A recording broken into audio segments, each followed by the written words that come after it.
নমস্কাৰ অসমীয়া ব্যাকৰণৰ নতুন এটি ভিডিঅলৈ আপোনালোক সকলোকে স্বাগতম জনালো। আজি ভিডিঅ'টোত আমি অসমীয়া ব্যাকৰণৰ কেইটামান ফকৰা যোজনাৰ বিষয়ে আলোচনা কৰিম। অসমীয়া ভাষাত প্ৰচলিত তেনে কিছুমান ফকৰা যোজনাৰ বিষয়ে আজি আমি আলোচনা কৰিম যিবোৰ আগন্তুক অনুষ্ঠিত হ'বলগীয়া গুৱাহাটী হাইকোৰ্টৰ জুনিয়ৰ এডমিনিষ্ট্ৰেটিভ এছিষ্টেণ্ট পৰীক্ষাৰ বাবে অতি উপযোগী হ'ব। গুৱাহাটী হাইকোৰ্টৰ বিভিন্ন পৰীক্ষাত আহি থকা যোজনাবোৰ বাছি আমি যুগুত কৰিছো। লগতে গুৱাহাটী হাইকোৰ্টৰ জুনিয়ৰ এডমিনিষ্ট্ৰেটিভ এছিষ্টেণ্ট পৰীক্ষাৰ প্ৰিভিয়াছ ইয়াৰ কুৱেশ্যন পেপাৰত কেনেকুৱা ধৰণৰ ফকৰা যোজনা আহিছিল সেই বিষয়ে আমি আলোচনা কৰিম। তেন্তে পলম নকৰি বলক আজিৰ ভিডিঅ'টো আৰম্ভ কৰোঁ। অতি ডেছ চোৰৰ লক্ষণ। অপশ্যন দিয়া আছে ভক্তি শক্তি তীক্ষ্ণ এটাও নহয়। ইয়াৰ শুদ্ধ উত্তৰটো হৈছে অপশ্যন এ ভক্তি। ইয়াৰ আচল অৰ্থটো হৈছে অতি ভাল বোলাবলৈ চেষ্টা কৰা মানুহ প্ৰকৃততে দুষ্টহে। দ্বিতীয়টো যোজনা হৈছে অচিন কাঠৰ ডেছ নলগাবা। শুদ্ধ উত্তৰটো হ'ব অপশ্যন চি ৰাইজে ডেছ জোকাৰিলে নৈ বয়। অপশ্যন আছে নখ আঙুলি ভৰি এটাও নহয়। ইয়াৰ শুদ্ধ উত্তৰটো হ'ব নখ। ৰাইজে নখ জোকাৰিলে নৈ বয়। ইয়াত একতাৰ কথা বুজোৱা হৈছে আমি অকলে নোৱাৰা কাম এটাকো একতাৰ জৰিয়তে সম্ভৱ কৰি তুলিব পাৰোঁ। শুই থকা ডেছ হাঁহ ধৰিব নোৱাৰে। ইয়াত অপশ্যন দিয়া আছে মানুহে শিয়ালে কাউৰীয়ে এটাও নহয়। শুদ্ধ উত্তৰটো হৈছে অপশ্যন বি শিয়ালে। শুই থকা শিয়ালে হাঁহ ধৰিব নোৱাৰে। শ্ৰমবিমুখ মানুহৰ যে উদগতি নাই তাকে বুজাবলৈ এই যোজনাটি ব্যৱহাৰ কৰা হৈছে। চোৰ গলে বুদ্ধি বৰষুণ গলে ডেছ। ইয়াত অপশ্যন দিয়া আছে জাপি ছাতি চালি আটাইকেইটা শুদ্ধ। ইয়াৰ শুদ্ধ অপশ্যনটো হৈছে জাপি। চোৰ গলে বুদ্ধি বৰষুণ গলে জাপি। এই যোজনাটোৰ অৰ্থ হৈছে অনিষ্ট বা অপকাৰ হোৱাৰ পাছত তাৰ নিবাৰণৰ উপায় বা বুদ্ধি উলিওৱা। শুই থকা ডেছ হাঁহ ধৰিব নোৱাৰে। ইয়াত অপশ্যন দিয়া আছে মানুহে শিয়ালে কাউৰীয়ে এটাও নহয়। ইয়াৰ শুদ্ধ অপশ্যনটো হ'ব শিয়ালে। শুই থকা শিয়ালে হাঁহ ধৰিব নোৱাৰে। শ্ৰমবিমুখ মানুহৰ যে উদগতি নাই তাকে বুজাবলৈ এই যোজনাটি ব্যৱহাৰ কৰা হৈছে। উপকাৰীক ডেছ খায়। ইয়াত অপশ্যন দিয়া আছে অজগৰে অপকাৰীয়ে দুষ্ট লোকে কোনেও নহয়।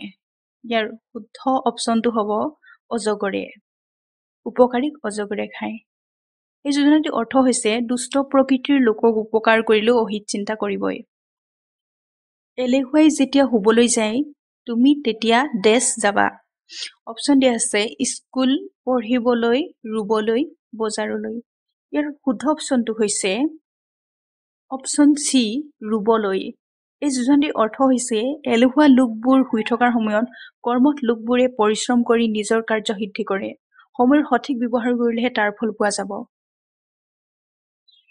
অধিক মাছত ডেছ কণা। ইয়াত অপশ্যন দিয়া আছে বগলী মাছমৰীয়া মেকুৰী আটাইকেইটা শুদ্ধ।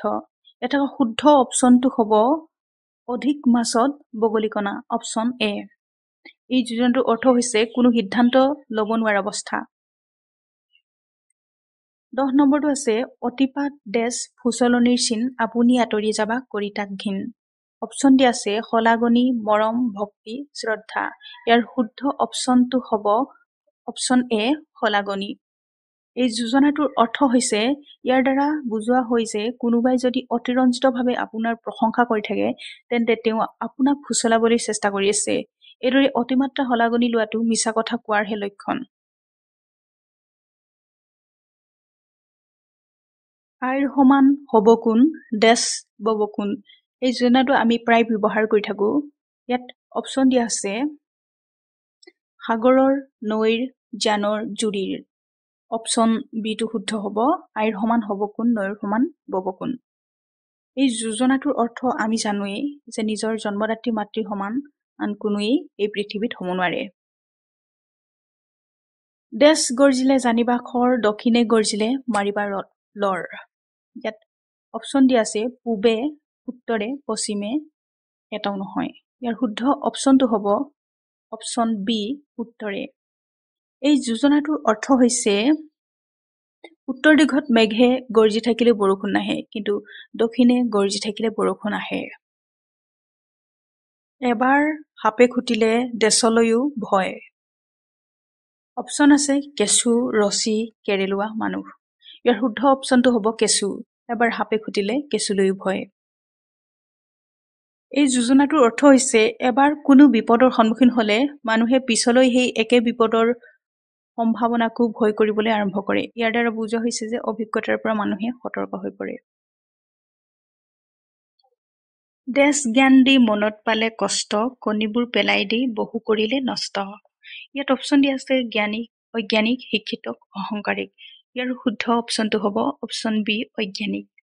এই যোজনাটোৰ অৰ্থ হৈছে অজ্ঞানী নিজকে সৰ্বজ্ঞ বুলি ভাবে, সেয়ে তেনে মানুহক আমি জ্ঞান দি নিজৰ মনত কষ্ট দিব নালাগে। মনত কষ্ট আৰু সময় নষ্ট হয় অজ্ঞানিক যেতিয়া জ্ঞান দিয়া হয়। কণা হাঁহক দেশ দিয়া। ইয়াত অপশ্যন আছে ধান, চাউল, পতান আৰু পানী। ইয়াৰ শুদ্ধ অপশ্যনটো হ'ব পতান। কণা হাঁহক পতান দিয়া। এই যোজনাটোৰ অৰ্থ হৈছে কিছুমান মানুহে সোজা অৰ্থাৎ অলপ সহজ সৰল পালে যে মানুহক ঠগিব বিচাৰে, এই অৰ্থত এই যোজনাটি ব্যৱহাৰ কৰা হয়।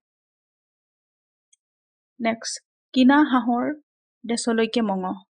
ইয়াত অপশ্যন আছে ঠোঁট, ঠেং, পেটু আটাইকেইটা শুদ্ধ। ইয়াৰ শুদ্ধ অপশ্যনটো হ'ব ঠোঁট। কিনা হাঁহৰ ঠোঁটলৈকে মঙহ।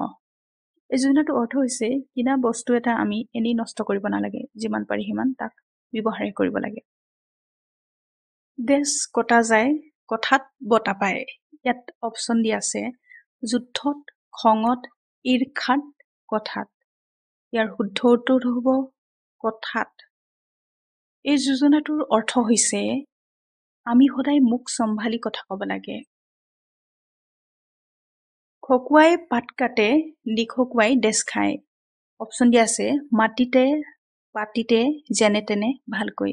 শুদ্ধ অপশ্যনটো হৈছে মাটিতে। খকুৱাই পাত কাটে, নিখকুৱাই মাটিতে খায়।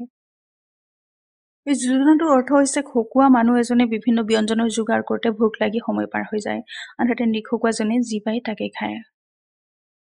সাপেহে দেশ ঠেং দেখে। ইয়াত অপশ্যন আছে সাপৰ, নেউলৰ, ভেকুলীৰ, এটাও নহয়।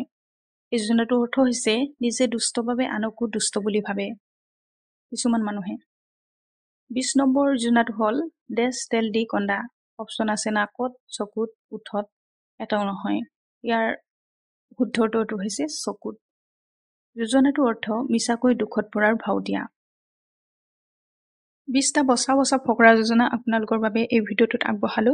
আশা কৰোঁ গুৱাহাটী হাইকোৰ্টৰ জুনিয়ৰ এডমিনিষ্ট্ৰেটিভ এছিষ্টেণ্ট পৰীক্ষাত এই যোজনাকেইটা যথেষ্ট কামত আহিব আপোনালোকৰ। আৰু এতিয়া আমি গুৱাহাটী হাইকোৰ্টৰ জুনিয়ৰ এডমিনিষ্ট্ৰেটিভ এছিষ্টেণ্ট 2018 চনত কেনেকুৱা ধৰণৰ ফকৰা যোজনা আহিছিল সেইকেইটা আলোচনা কৰিম।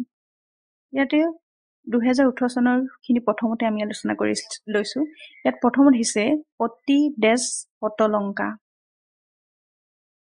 অপশ্যন এ গৰ্বে, বি ভক্তি, চি দৰ্পে, ডি অহংকাৰে। ইয়াৰ শুদ্ধ অপশ্যনটো হৈছে অপশ্যন চি দৰ্পে। অতি দৰ্পে হতলংকা।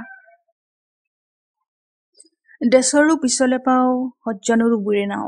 Option A ব্ৰাক, B Hasti, C ভাল, ডি এটাও নহয়। ইয়াৰ শুদ্ধ অপশ্যনটো হৈছে অপশ্যন বি হস্তি। খাই কাঁড়খলা ডালত উঠিল, দেশ চেলেকাৰ মৰণ মিলিল। অপশ্যন আছে কাঠি, কাঁহি, কাঠি, এটাও শুদ্ধ নহয়। ইয়াৰ শুদ্ধ অপশ্যনটো হ'ব অপশ্যন চি কাঠি। কুকুৰে সদায় দেশ কামুৰে। অপশ্যন এ ভৰিৰ তলত, বি পদূলি মূৰত, চি আঁঠুৰ তলত, ডি গছৰ তলত। ইয়াৰ শুদ্ধ অপশ্যনটো হ'ব অপশ্যন চি আঁঠুৰ তলত। দেশক দেখি উঠিল গা, কেতুৰিয়ে বোলে মোকো খা। অপশ্যন দিয়াবোৰৰ ভিতৰত শুদ্ধ অপশ্যনটো হ'ব অপশ্যন বি আদাক। আদাক দেখি উঠিল গা, কেতুৰিয়ে বোলে মোকো খা। এতিয়া আমি 2023 চনত কেনেকুৱা ধৰণৰ ফকৰা যোজনা আছিল সেইসমূহ অকণমান আলোচনা কৰোঁ আহক। অতি ভক্তি চোৰৰ লক্ষণ, দেশ নিগনি ৰক্ষণ। অপশ্যন দিয়াবোৰৰ ভিতৰত শুদ্ধটো হ'ব অপশ্যন চি বিড়ালীৰ। আছে গৰু নাবাই হাল হোৱাতকৈ নোহোৱাই ডেছ। অপশ্যন দিয়াবোৰৰ ভিতৰত শুদ্ধ অপশ্যনটো হ'ব ভাল অপশ্যন বি। ঘৰৰ ডেছ জুহালৰ বুঢ়া। অপশ্যন দিয়াবোৰৰ ভিতৰত শুদ্ধ উত্তৰটো হ'ব অপশ্যন বি বুঢ়া। টান পালেহে ডেছ লয়। অপশ্যন দিয়াবোৰৰ ভিতৰত শুদ্ধটো হ'ব অপশ্যন এ নাম। টান পালেহে নাম লয়। ডলাৰ বগৰী যেনে বগৰাৰ ডেছ তেনে। অপশ্যন দিয়াবোৰৰ ভিতৰত শুদ্ধ উত্তৰটো হ'ব অপশ্যন চি গতিও। ডলাৰ বগৰী যেনে বগৰাৰ গতিও তেনে। আজিৰ ভিডিঅ'টো ইমানেই আছিল। আশা কৰোঁ এই ভিডিঅ'টোৰ জৰিয়তে আপোনালোক যথেষ্ট উপকৃত হ'ব। আগন্তুক অনুষ্ঠিত হ'বলগীয়া গুৱাহাটী হাইকোৰ্টৰ যি জুনিয়ৰ এডমিনিষ্ট্ৰেটিভ এছিষ্টেণ্ট পৰীক্ষা, এই পৰীক্ষা সকলোৰে ভাল হওক আৰু অসমীয়া বিষয়ৰ যিকোনো প্ৰশ্ন উত্তৰ পাবলৈ আমাৰ লগত জড়িত হৈ থাকিব। ধন্যবাদ।